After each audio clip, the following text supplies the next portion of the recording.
Kemudian implementasi generalisasi. Nah, pada kasus generalisasi, jika yang membedakan itu hanya sekedar satu kolom saja, ya, pada implementasi biasanya kita cukup menghasilkan satu tabel saja, ya.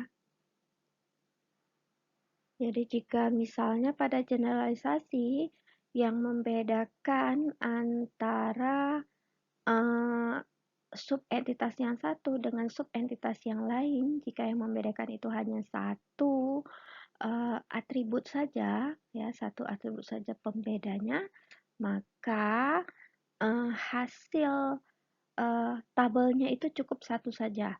Nah, jika pada kasus ini mahasiswa D3, S1 itu generalkan menjadi mahasiswa.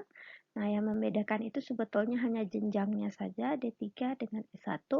Maka pada kasus seperti ini, ya, tabel yang terhasil itu hanya satu saja, yaitu tabel mahasiswa.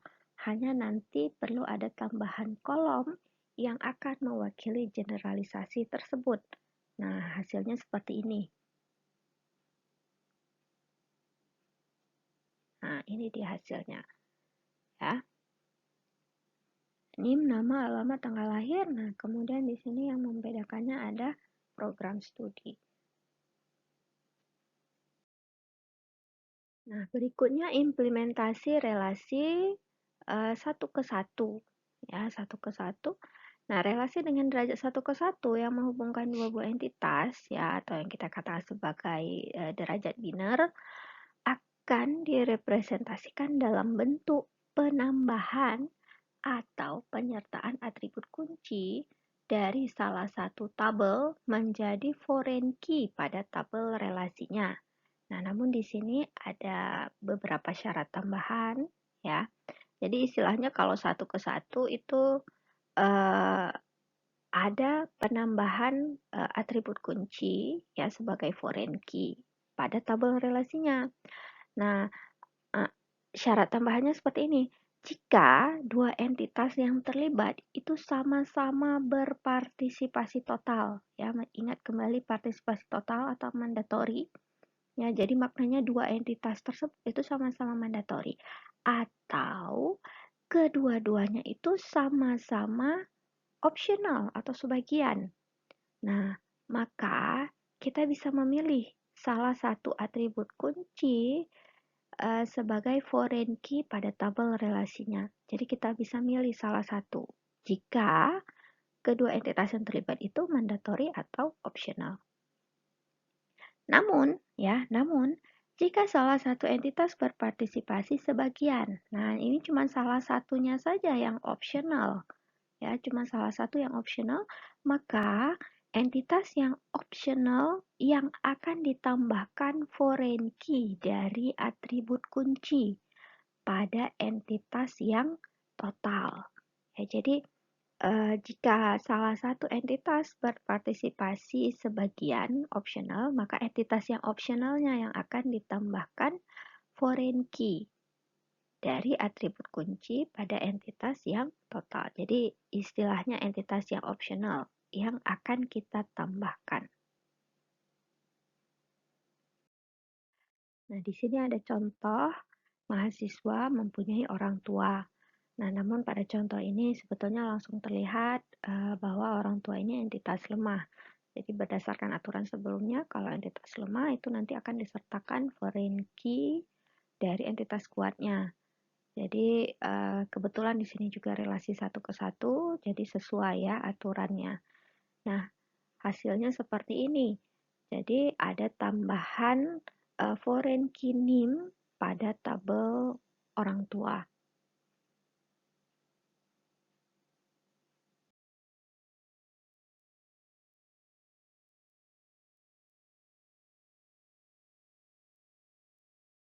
Nah, berikut ini contohnya ya relasi satu ke satu dengan aturan, ada partisipasinya. Ya, antara laporan dengan singkatan ini keduanya sama-sama berpartisipasi total atau mandatory ya. Nah, jadi karena sama-sama partisipasi total, kita bisa pilih salah satu dia akan masuk kemana. Nah, namun biasanya yang kita pilih itu dari yang apa namanya foreign key-nya itu biasanya sewaktu kita pilih tetap saja yang paling penting, maksud saya antara laporan dengan singkatan, ya walaupun ini sama-sama entitas kuat, tapi mana yang lebih penting. Nah, kalau misalnya inti daripada proses bisnisnya itu yang lebih penting adalah laporan, ya maka foreign key yang foreign key nomor laporan ini yang akan muncul di dalam tabel singkatan, ya.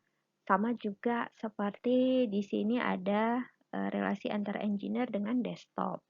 Nah, kalau dilihat di sini engineer, nah dengan desktop ini kira-kira kalau kita lihat sebetulnya sama-sama entitas kuat, namun ternyata lebih penting engineer.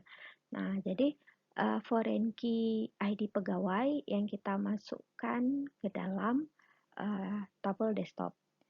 Nah, kemudian jika salah satunya itu partisipasinya adalah optional, seperti pada contoh departemen dikelola oleh pegawai, jadi yang departemen ini yang optional, ya, maka pada tabel departemen itu kita masukkan foreign key dari pegawai, yaitu ID manager. Nah, sebetulnya syarat ini ya melibatkan proses kita memilih mana yang lebih sedikit datanya. Jadi maknanya seperti departemen dengan pegawai.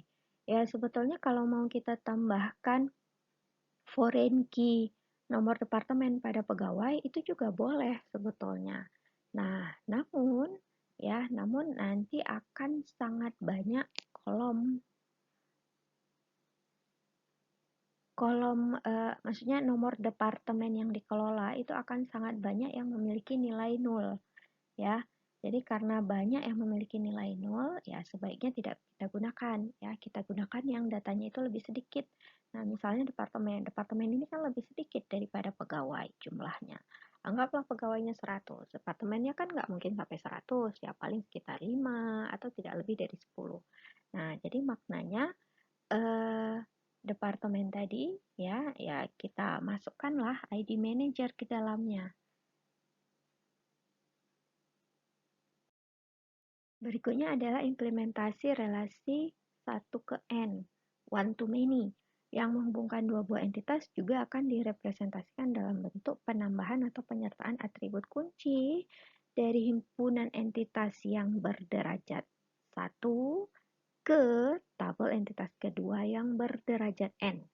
Jadi maknanya satu itu akan kita masukkan ke N. Jadi foreign key maksudnya atribut kunci dari yang satu itu akan menjadi foreign key pada tabel yang N. Nah, contohnya seperti ini. Ya, jadi ada relasi antara mahasiswa dengan jurusan. Ya, jurusan juga memiliki relasi dengan dosen, one to many. Nah, kalau kita lihat di sini, maka pada entitas yang N itu nanti akan ada tambahan foreign key dari yang satu. Nah, di sini N-nya mahasiswa, jadi ada foreign key-nya ID jurusan, ya berasal dari entitas jurusan.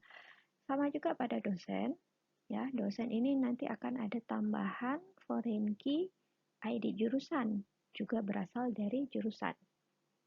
Jadi, ingat pada relasi one to many atau satu ke N, ya primary key yang satu itu akan menjadi foreign key pada yang N.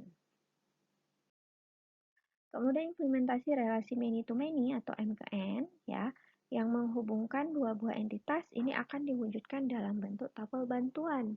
Nah, tabel bantuan tersebut memiliki field atau tepatnya foreign key yang berasal dari primary key dari entitas yang dihubungkan dengan menyertakan atribut tambahan bila ada. Ya, jadi kalau pada relasi many to many itu nanti akan ada satu tabel bantuan ya, di mana tabel bantuan tadi isinya adalah foreign key dari tabel yang terlibat ya. dengan menyertakan atribut-atribut tambahan yang lain. Berikut ini contohnya, mahasiswa mengambil mata kuliah. Ya, mahasiswa itu jadi tabel sendiri, mata kuliah tabel sendiri.